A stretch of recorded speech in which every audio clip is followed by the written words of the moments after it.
नमस्कार, स्वागत है आपका मेरे YouTube channel civil services with Alok में। तो चलिए शुरू करते हैं आज का वीडियो।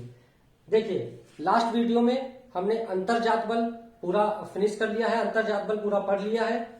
अब हम बात करते हैं आज बहिर्जात बल की। एक्सोजेनेटिक जो फोर्स है आपका, वो देखते हैं क्या है। हमने पढ़ा था पृथ्वी पर दो प्रकार के बल लग रहे हैं, जो भी इस पर स्थल स्वरूप है पृथ्वी पर, उनके दो कारण है।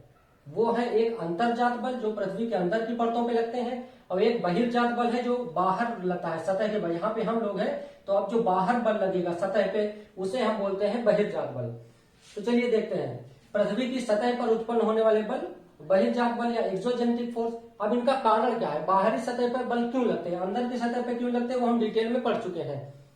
अगर आपको अंतरजात बल के बारे में पूरी जानकारी चाहिए तो डिस्क्रिप्शन बॉक्स में सारे वीडियोस का हमारे लिंक पड़ा हुआ है, वहां से जाके आप देख सकते हैं। देखिए, इनका बहिर्जात बल का कारण क्या है, तो मौसम में परिवर्तन। कभी आपका ठंड होती है, कभी गर्मी होती है, कभी वर्षा होती है, तो इन मौसम में परिवर्तन के कारण ही आपका ये बहिर्जात बल उत्पन्न होते हैं। चलिए देखते हैं। देखिए, ये है आपका बहिर्जात बल का तत्व क्या क्या है। तो पवन, जल, हिम, ये सब आपके बहिर्जात बल के तत्व हैं, जिससे बाहरी सतह पे परिवर्तन लाने वाले ये तत्व हैं। अब देखिए बहिर्जात बल का कार्य क्या है। तो बहिर्जात बल क्या कार्य करते हैं, तो ये करते हैं आपका अनाच्छादन, डेनुडेशन बोलते हैं। अनाच्छादन क्या है, तो अपक्षय, अपरदन और बृहच्छरण, इन तीनों को संयुक्त रूप से अनाच्छादन बोलते हैं। अनाच्छादन एक प्रोसेस है जिसके अंतर्गत तीन प्रोसेस शामिल है। देखिए, अक्षय क्या है आपका, वेदरिंग क्या होता है। अक्षय क्या है कि मान लीजिए कि कोई एक चट्टान है, पृथ्वी की सतह से आप इतना बड़ा मिट्टी का टुकड़ा खोदिए। अब उसको एक जगह ले जाके रख दीजिए। मान लीजिए हमने मिट्टी का टुकड़ा इतना बड़ा खोदा है और उसको हम यहां लाके ऐसे रख देते हैं, ये टुकड़ा हो गया मिट्टी का। अब देखिए अक्षय क्या होगा कि एक स्थैतिक क्रिया है, जहां पर हमने ये टुकड़ा रखा हुआ है उसी स्थान पर इसमें जो भी टूट फूट होगी, उस टूट फूट की क्रिया को हम बोलेंगे अपक्षय। स्थैतिक क्रिया का मतलब वो वहीं पे होगी, आगे नहीं जाएगा। जैसे ये आपका मिट्टी मैंने यहाँ पे रख दी है इतनी, अब इस मिट्टी में जो भी छोटे छोटे टुकड़े हो जाएंगे या धूल जैसी बारीक मिट्टी हो जाएगी, लेकिन वो वहीं पड़ी रहेगी, तो वहीं पर टूट फूट होती है, जो उसे हम बोलते हैं अपक्षय। चट्टानों में अपने स्थान पर ही टूट फूट या विघटन वियोजन उसी को बोलते हैं, तो उसे हम अक्षय बोलते हैं। अब अपरदन क्या है, तो देखिए जैसे कि ये मिट्टी का एक बहुत बड़ा टुकड़ा था, अब इसमें टूट फूट हो गई है, इसके छोटे छोटे टुकड़े हो गए हैं या इस पे धूल आ गई है, यही मिट्टी जो है बहुत बारीक हो गई है, जिसे हम धूल कहते हैं। अब अपरदन क्या है, तो आपकी गत्यात्मक क्रिया है। यहां से इस मिट्टी के टुकड़े बहुत बारीक जब एक जगह से दूसरी जगह पे चले जाएंगे, ये बारीक टुकड़े हैं मिट्टी के, मान लीजिए ये जब एक जगह से दूसरी जगह पे चले जा रहे हैं, तो इस प्रोसेस को जो एक जगह से दूसरी जगह ले जाता है उसको हम बोलते हैं अपरदन, इरोजन बोलते हैं। चलिए, अक्षय हमने देखा, वेदनिक क्या है, तो चट्टानी टुकड़ा है कोई, उस पर उसी स्थान पर जो टूट फूट होती है उसको हम अक्षय बोलते हैं। और जब वो टूट फूट, उसके जो कण होते हैं, वो जब एक जगह से दूसरी जगह पे ट्रांसफर होते हैं, एक जगह से दूसरी जगह स्थानांतरित होते हैं, तो उस प्रोसेस को हम बोलते हैं अपरदन। ये एक गत्यात्मक क्रिया है। विघटित और वियोजित पदार्थ, जब यहाँ पे जो पदार्थों का विघटन और वियोजन हुआ है, जो टूटे हैं, उनका एक जगह से दूसरी जगह स्थानांतरण क्या कहलाता है, आपका अपरदन कहलाता है। यह अक्षय के कितने प्रकार हैं, दो। एक होता है यांत्रिक या भौतिक अक्षय, एक होता है रासायनिक अक्षय। अब देखिए ये अक्षय होता क्यों है। आपका ठंड हुई, तो ठंड में क्या हुआ, सर्दी के मौसम में चीजें सिकुड़ती हैं, टेम्परेचर कम रहता है, जैसे आपकी सड़क हो गई वो सिकुड़ गई, और उसके बाद जब गर्मी का मौसम आया तो बहुत अधिक टेम्परेचर होने से वो फैल गई, तो ठंड में सिकुड़न हुआ और गर्मी में फैलाव हुआ, तो वो क्या होगा कि वो सड़क टूटने लगेगी। और बारिश में क्या होगा कि जो घुलनशील तत्व हैं उस सड़क के, वो या चट्टान की मिट्टी के, जो भी, जैसे मान लीजिए इस मिट्टी में नमक मिला हो, तो बारिश में क्या होगा, ठंड में क्या होगा कि ये सिकुड़ेगी, गर्मी में ये फैलेगी, तो इसमें टूट फूट हो जाएगा। और बारिश के मौसम में क्या होगा कि इसमें मान लीजिए अगर नमक मिला है या घुलनशील पदार्थ है, तो वो नमक क्या करेगा, पानी में घुल जाएगा। तो जब तक पानी में घुलकर नमक यहीं पर है उसे हम अक्षय बोलेंगे, और जब वो नमक जो है पानी में घुलकर पानी के साथ बह जाता है, तो उस क्रिया को हम बोलते हैं अपरदन। भौतिक या यांत्रिक अक्षय, तो जब ठंड या गर्मी के वजह से अक्षय होता है तो हम भौतिक अक्षय बोलते हैं। और जब बारिश वर्षा के मौसम में होता है, रासायनिक अपक्षय का मतलब है कि वो घुलनशील पदार्थ, जब इस पर पानी डालेंगे, जब वर्षा होगी तो जो इसके घुलनशील पदार्थ होंगे, वो घुल जाएंगे इसमें, तो इसको हम बोलते हैं रासायनिक अपक्षय।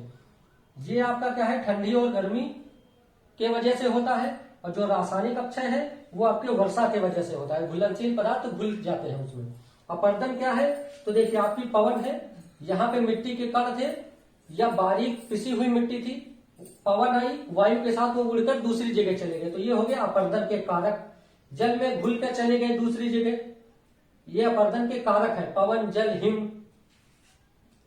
तो डेन्यूडेशन में क्या है आपका, अनाच्छादन में ये तीनों प्रोसेस शामिल होते हैं, अपक्षय, अपर्दन और बृहत्क्षरण। ये तीनों प्रोसेस आपके मिल के संयुक्त रूप से अनाच्छादन की क्रिया कहलाते हैं। चलिए देखते हैं आपका बृहत्क्षरण क्या होता है।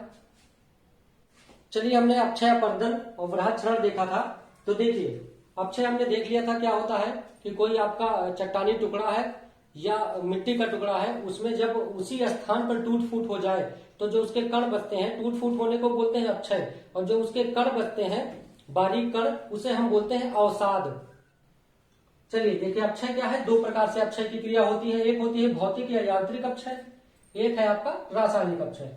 और भौतिक या यांत्रिक अपक्षय में क्या है, ये होता है आपका तापमान, दाब या घर्षण आदि, इन्हीं के कारण ये भौतिक या यांत्रिक अपक्षय होता है, कि मतलब उसी स्थान पर टूट फूट हो रही है। लेकिन रासायनिक अपक्षय का मतलब यह है कि जब वर्षा से घुलनशील तत्वों का जल में घुलना, कोई आपका चट्टानी टुकड़ा है, उस पर वर्षा हो रही है, तो उसमें जो घुलनशील तत्व है, मान लीजिए कि उसमें यदि नमक है, नमक का चट्टान है अगर, तो उसमें क्या होगा कि जो नमक होगी वो वर्षा के साथ घुल जाएगी, तो अपक्षय ही है। लेकिन एक आपका ये वर्षा के कारण अपक्षय हो रहा है, और ये आपका तापमान, दाब, घर्षण के कारण अपक्षय हो रहा है ये वहीं पर, जहां पर टूटा है, जहां पर वो चट्टान है, वहीं पर वो है वो। लेकिन जब वहां से दूसरी जगह पर इसका स्थानांतरण होगा तो हमें उसको अपर्दन बोलते हैं। अब देखिए बृहत्क्षरण क्या होता है, तो कोई ये ढालनुमा आकृति है, कोई पहाड़ है, पर्वत है, इसके ऊपर का जो चट्टाने हैं यहाँ की, तो यहाँ पर क्या होगा, अपक्षय की क्रिया होगी। तो यहाँ पे जो चट्टान थी वो छोटे छोटे टुकड़ों में टूट गई है मौसम में परिवर्तन होने के कारण। अब अपक्षय की क्रिया यहाँ पर हो गई है। अब बाकी है अपर्दन की क्रिया। तो देखिए यहाँ पर क्या होता है कि यहाँ पर अपर्दन क्या होता है, या तो वायु के द्वारा वो चीज वहां से स्थानांतरित कर दी जाती है, या जल के द्वारा स्थानांतरित कर दी जाती है, या हिमनद के द्वारा। पर बृहत्क्षरण में क्या होता है कि अपक्षय तो हो गया चट्टान का, अब ये चट्टान यहां से जो स्थानांतरित की जाएगी वो गुरुत्वाकर्षण बल के प्रभाव से, पृथ्वी के गुरुत्वाकर्षण बल के प्रभाव से जब ये नीचे लुढ़क आया, देखिए इसमें भी नीचे की ओर जब ये आ जाए तो इसको हम क्या बोलेंगे, बृहत्क्षरण बोलेंगे। देखिए गुरुत्वाकर्षण बल के प्रभाव से अवसादों, मैंने कहा था कि अपक्षय के बाद जो छोटे टुकड़े बचते हैं उसे हम अवसाद बोलते हैं, तो अवसादों का ढाल के अनुरूप स्थानांतरण, इधर ढाल है तो इधर इसका स्थानांतरण होगा गुरुत्वाकर्षण बल के द्वारा खींचाते हैं। अब जो ये आपका ढाल के अनुरूप जो स्थानांतरण हो रहा है बृहत्क्षरण में, अब देखिए ये कितने प्रकार का होता है, एक होता है आपका स्लाइडिंग, एक होता है आपका स्लम्पिंग, एक होता है फॉल, एक होता है फ्लो। फ्लो क्या है, तो जल के द्वारा चला आता है। फॉल एकदम से गिर जाना ऊपर से। स्लम्पिंग आपका, ये आपका स्लाइडिंग जो है ये भूस्खलन हो गया। स्लम्पिंग आपका लुढ़क, ये सड़क पे चला आएगा, ये लुढ़क के चला आना, लुढ़कते हुए ऊपर से आना। तो ये आपका हो गया अपक्षय, अपर्दन, बृहत्क्षरण। चलिए देखते हैं कि भूस्खलन क्या है, आपकी लैंडस्लाइड क्या है, इसका कारण क्या है, तो मौसम में परिवर्तन, चट्टानी संरचना में परिवर्तन और गुरुत्वाकर्षण बल। गुरुत्वाकर्षण बल कब काम करता है, जब ऊंचाई अधिक हो और ढाल की तीव्रता अधिक हो। ये अधिक है, समझ लीजिए आप। देखिए क्या होता है कि जब आपकी ऊंचाई अधिक है और आपका अपक्षय, ऊंचाई अधिक है और अपक्षय अपर्दन की क्रिया होती है तो चट्टानी संरचना कमजोर हो जाती है। उससे क्या होता है कि गुरुत्वाकर्षण बल के प्रभाव से वो नीचे सरक आती है पूरी की पूरी चट्टान। तो ये आपका जो भूस्खलन है वो छोटे स्तर पर भी होता है जैसा आपकी वीडियो में देख रहे हैं, और एक बहुत बड़े स्तर पर भी होता है। चलिए देखते हैं चट्टाने, अंतर्जात बल और बहिर्जात बल, यानी पृथ्वी की सतह पर लगने वाले जो बल हैं दो प्रकार के हैं। एक अंतर्जात बल, वो समाप्त हो चुका है, हम पढ़ चुके हैं। बहिर्जात बल भी अभी मैंने देख लिया है। अब हम स्टार्ट करते हैं आज से चट्टाने या रॉक्स। चट्टाने क्या होती हैं, तो देखिए भूपटल पर पाए जाने वाले समस्त पदार्थ जो धातुएं नहीं है वो चाहे मुलायम हो, क्ले आपका बहुत मुलायम होता है, चीका मिट्टी बोलते हैं, चाहे वो मुलायम हो और चाहे वो बहुत कठोर हो, उसे हम चट्टान बोलते हैं। सबसे मुलायम क्या है आपका क्ले है, और कठोर क्या है तो आपका ग्रेनाइट चट्टान। ग्रेनाइट चट्टान सबसे कठोर होती है, और जो आपकी चीका मिट्टी क्ले होती है वो सबसे मुलायम चट्टान है। अब देखिए चट्टान क्या है तो कठोर भी होती है, मुलायम भी होती है, छिद्र में भी होती है, प्रवेश है, एक अछिद्र में भी होती है। कठोर चट्टान का उदाहरण क्या है तो ग्रेनाइट आपका, सैंडस्टोन बालू का पत्थर बोलते हैं, ये आपकी कठोर चट्टाने हैं। मुलायम चट्टाने आपका चीका मिट्टी क्ले जिसे बोलते हैं, या सैंड या बालू, बालू आपका जो है मुलायम चट्टान है। छिद्रमय प्रवेश से वो चट्टाने जो छिद्रमय होती हैं, जैसे खड़िया, आपने ये तो सब ज्यादातर लोग जानते होंगे, खड़िया चाक। दूसरा है लाइमस्टोन, चूने का पत्थर। अछिद्रमय ग्रेनाइट, ग्रेनाइट जो आपकी कठोर भी है और अछिद्रमय भी है, और आपकी स्लेट जो है वो अछिद्रमय चट्टान है। चलिए देखिए चट्टाने कह देखिए चट्टान खनिजों का समूह, चट्टान को क्या बोलते हैं खनिजों का समूह। अब देखिए एक ही खनिज से निर्मित चट्टान, एक से अधिक खनिज से, धातु और अधातु के मिश्रण से। देखिए एक ही खनिज से निर्मित चट्टान, ये उदाहरण है। देखिए चट्टान क्या टॉपिक है, इसमें आपके फैक्ट्स आते हैं एग्जाम में, और ये फैक्ट ही इंपॉर्टेंट है, बाकी इसमें कोई बहुत कॉन्सेप्ट है नहीं। देखिए चट्टान, ये एक ही धातु से निर्मित चट्टान के उदाहरण ये है सैंडस्टोन, लाइमस्टोन, मार्बल आपका संगमरमर, एक से अधिक खनिज, ग्रेनाइट, क्वार्ट्ज, फेल्सपार, माइका, अभ्रक, ये एक से अधिक खनिज है इसमें। ये चट्टाने हैं, इसमें एक से अधिक खनिज है। धातु और अधातु के मिश्रण से जो चट्टाने बनती, जैसे एल्यूमिना, कांग्लोमरेट, लिमोनाइट। अब देखिए ये दो फैक्ट और हैं, 24 खनिजों को ही चट्टान निर्माता खनिज कहा जाता है। क्रस्ट के निर्माण में 8 तत्व ही जरूरी हैं, जिसपे हम लोग हैं, जो पृथ्वी की सबसे ऊपरी लेयर है जिसे क्रस्ट बोलते हैं, उसके निर्माण में 8 तत्व ही प्रमुख है। और 8 तत्व ये हैं, नंबर 1 ऑक्सीजन, देखिए सबसे ज्यादा है, फिर सिलिकॉन, एल्यूमिनियम, लोहा, कैल्शियम, सोडियम, पोटेशियम, मैग्नीशियम। बस ये आपको फैक्ट्स याद कर लेने, कभी ये लगाने को आ जाए क्रम में कि सबसे ज्यादा कौन सा पाया जाता है क्रस्ट में, ये क्वेश्चन आए हुए हैं पेपर में, तो इसमें फैक्ट वाला टॉपिक है ये, आप बस इसको नोट करते जाइए और इसको पढ़ते जाइए, इसमें बहुत ज्यादा कॉन्सेप्ट है नहीं कुछ। चलिए देखते हैं कि निर्माण विधि के आधार पर चट्टानों का वर्गीकरण किस प्रकार से किया गया है। जो चट्टाने हैं वो बनने के आधार पर कितने प्रकार की हैं, तो 3 प्रकार की हैं। देखिए एक है आपकी आग्नेय चट्टान, इग्नियस रॉक्स, एक है अवसादी चट्टान, सेडिमेंट्री रॉक्स, एक है रूपांतरित चट्टान, मेटामॉर्फिक रॉक्स। अब देखिए ये है हमारा निर्माण विधि के आधार पर ये कैसे बनी है। अब हम देखते हैं कि आग्नेय चट्टान बनी कैसे है, ये कैसे बनी है और ये कैसे बनी है। तो देखिए आग्नेय चट्टान क्या है, इसका कारण क्या है बनने का, तो इसका कारण है ज्वालामुखी क्रिया। अब ज्वालामुखी क्रिया आप ऐसे समझ लीजिए, आगे डिटेल में पढ़ेंगे ज्वालामुखी क्या है, भूकंप क्या है, कि पृथ्वी है आपकी, मैंने कहा था ना कि ये पृथ्वी है आपकी, ये समझाने के लिए पृथ्वी का एक मैंने पार्ट लिया था, पीस लिया था, मेरे पिछले वीडियो आपने देखा होंगे तो सब समझ में आ रहा होगा ये क्या है। तो मान लीजिए कि ये पृथ्वी है, इसका मैंने एक इतना पार्ट ले लिया है, इतना, ये यहाँ पे ले लिया। अब यहाँ पे क्या है, आंतरिक परतों में इसकी रेडियो सक्रिय पदार्थ है, उनका विघटन होगा, ऊर्जा निकलेगी। अब अंदर की जो, अंदर इतना दबाव है, इतनी ऊर्जा निकलेगी कि अंदर की जो प्लेट है, जो अंदर की चट्टाने हैं वो गल जाएंगी। तो जब वो गल जाएंगी तो गर्म गलित पदार्थ को ही हम मैग्मा कहते हैं। और जब गल जाएगी तो ये क्या होगा कि ऊपर की ओर भागेगी, तो गलने के बाद जो ये मैग्मा है आपका ऊपर आएगा, और जब ये सतह के बाहर आ जाएगा, ये अंदर भी ठंडा होता है और ये सतह के बाहर भी ठंडा होता है, तो जो ये गर्म गलित पदार्थ जो मैग्मा है, जो पृथ्वी की सतह के अंदर गर्म पदार्थ है, वो जब बाहर आ जाता है तो उसे लावा कहते हैं। जब तक अंदर है वो मैग्मा है, जब ये सतह के बाहर आ जाएगा, इसमें धूल वगैरह या गैसेज इसके निकल जाएंगी, तो जो पदार्थ बचेगा उसे लावा बोलेंगे। अब लावा जब ठंडा हो जाएगा यही, तो उसे हम आग्नेय चट्टान बोलेंगे। यही लावा जो गर्म गलित पदार्थ जो अंदर से निकला है उसे लावा कहते हैं, और जब ये ठंडा हो जाएगा तो उसे इग्नियस रॉक्स बोलते हैं। पृथ्वी की जब उत्पत्ति हुई थी, बिग बैंग थ्योरी मैंने आपको पढ़ाया है, तो जब पृथ्वी की उत्पत्ति हुई थी तो पूरी पृथ्वी एक गर्म गैस के गोले के समान थी, बिल्कुल गर्म, आग के जैसे जल रही थी, बिल्कुल धधक रही थी, जैसे सूर्य हमारा जल रहा है। तो अरबों वर्षों में ठंडी हुई है। तो जब पृथ्वी की उत्पत्ति के समय जब पृथ्वी गर्म थी तो सबसे पहले कौन सी चट्टाने बनेगी, आपकी आग्नेय चट्टाने ही बनेगी।